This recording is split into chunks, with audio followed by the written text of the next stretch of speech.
Hello সবাইকে, কেমন আছেন সবাই? আসসালামু আলাইকুম। আশা করি সবাই ভালো আছেন। আল্লাহর অশেষ রহমতে আমিও ভালো আছি। আজকে একদমই একটা অন্যরকম ব্লগ শুরু করতে যাচ্ছি আমি। ইফতার থেকে আসলে আমি রাত পর্যন্ত কী করি এটা আপনাদের সাথে শেয়ার করব। আশা করি সবাই আমার সাথে থাকবেন। তো কেমন আছেন সবাই? আল্লাহর অশেষ রহমতে আমি ভালো আছি। আশা করি আপনারা ভালো আছেন। মনিজ ডেইলি লাইফ থেকে আমি মনি। কাছের দূরে সবার সুস্বাস্থ্য কামনায় আমি আরেকটি ব্লগ শেয়ার করতে যাচ্ছি আপনাদের সাথে। তো আম্মুরা এসেছিল সেদিন অনেক ফ্রুটস আনিয়েছিল আপনাদের ভাইয়া। তো এখানে ২ টা আমার মালটা থেকে গেছিল আরকি। তো যেহেতু রোজার মাস ভাবলাম একটু অরেঞ্জ জুস করি। এইজন্য আমি প্রথমেই মালটাগুলো কেটে নিই। আমি এভাবে রসগুলো আলাদা করে নিব। এগুলো আমি ব্লেন্ডারে করতে পারতাম। আসলে ব্লেন্ডারে করলে হয় কি ওই চামড়াগুলো দিয়ে গেলে তেঁতুল ভাবটা থেকে যায়। এইজন্য আপনারাও চাইলে এমন একটি জুস বানাতে পারেন। আসলে রমজানে একটা জুস খেলে আসলে অনেক ভালো লাগে। সারাদিনের ক্লান্তিটা দূর হয়ে যায়। যদি আপনারা বেশি ঠান্ডা খান তাহলে এখানে একটু বরফ ইউজ করতে পারেন।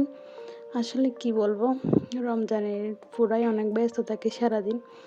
তো প্রতিদিনের মতো আমি এখানে আবার চলে আসলাম। পেঁয়াজ ও বেগুনি এগুলো বাড়িতেই বানানোর চেষ্টা করি। আসলে এগুলো বাড়িতে বানালে হয় কি স্বাস্থ্যসম্মত হয়।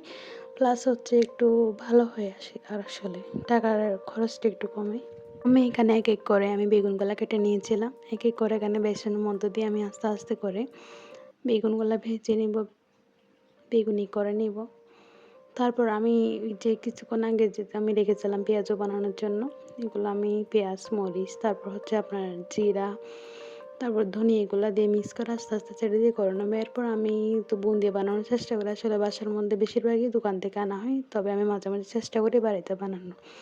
এই তো আমি আস্তে আস্তে সিরাপটা রেডি করে আর কালারফুল করার জন্য এখানে আমি বিটরুট ইউজ করেছিলাম। তারপর আমি সিরাপে দিয়ে এগুলো কিছুক্ষণ রেস্টে রেখে দিলে এগুলো আস্তে আস্তে সিরাপ গলার লেগে বুন্দিয়ার মতো হয়ে যাবে। অনেকে এগুলাকে বুরিন্দা বলে, আমরা আমাদের চলিত ভাষায় এগুলোকে আমরা মিহিদানা বলে থাকি। তারপর ছোলা ভেজে ফেলবো।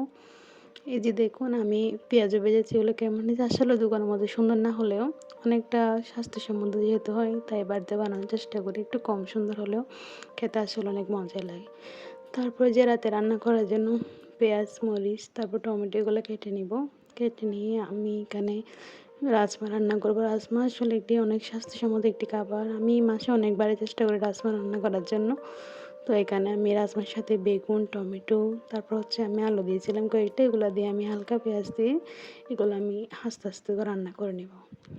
ভিডিওর মধ্যখানে সবাইকে অনুরোধ করব পুরনো আরেকটি কথা বলে, আসলে আমার চ্যানেলটি একটু সাবস্ক্রাইব করে দিবেন আর লাইক করে পাশে থাকবেন। আসলে আপনারা লাইক করলে আমি আরও মোটিভেট হই নতুন ভিডিও বানানোর জন্য।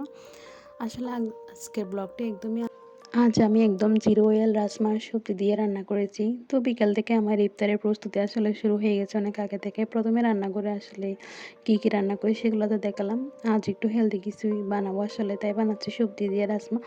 একদমই তেল ছাড়া। প্রথমে সবজিগুলো আমি কেটে নিয়ে ভালো করে দিয়ে ফেলেছিলাম। এরপর চুলায় হাঁড়ি বসিয়ে রাজমা দিলাম। এর সাথে দিলাম পেঁয়াজ, টমেটো, কিছু মশলা। আমি একদমই তেল ইউজ করিনি এখানে। সব কিছু ধীরে ধীরে রান্না করতে দিলাম। তেল ছাড়া রান্না হলেও আসলে গন্ধটা খুবই ভালো আসছিলো। এগুলো আমি ভালো করে এখানে দিয়ে মেখে নিয়েছিলাম। তারপর এর মধ্যে কেটে রাখা সবজিগুলো দিয়ে দিলাম। ধীরে ধীরে রান্না হয়ে সুন্দর একটা রাজমা সবজি তৈরি হয়ে গেল। এর মাঝে ইফতারের জন্য টেবিলটাও আমি গুছিয়ে নেব একটু পর। প্লেটে রাখা খাবারগুলো সাজিয়ে রাখবো। আজানের অপেক্ষা করতে লাগলাম আসলে এগুলো করতে করতে।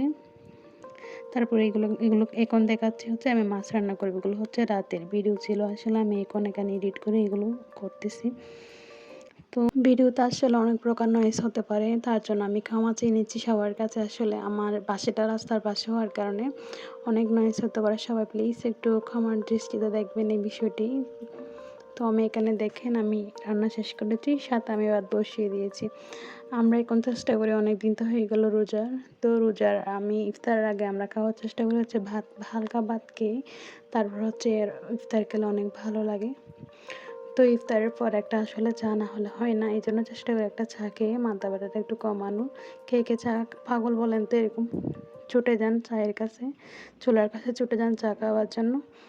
তো সবাই দোয়া করবেন আর কমেন্ট করে জানাবেন আজকে ব্লগটি কেমন হয়েছে। আর সবজি রান্না করে এভাবে জিরো অয়েল রান্না করে আমার সাথে শেয়ার করবেন কেমন লাগলো সবাইকে। সবাই প্লিজ লাইক করে পাশে থাকবেন আমার। আজকে ব্লগ এটুকুই। আল্লাহ হাফেজ সবাইকে। আসসালামু আলাইকুম।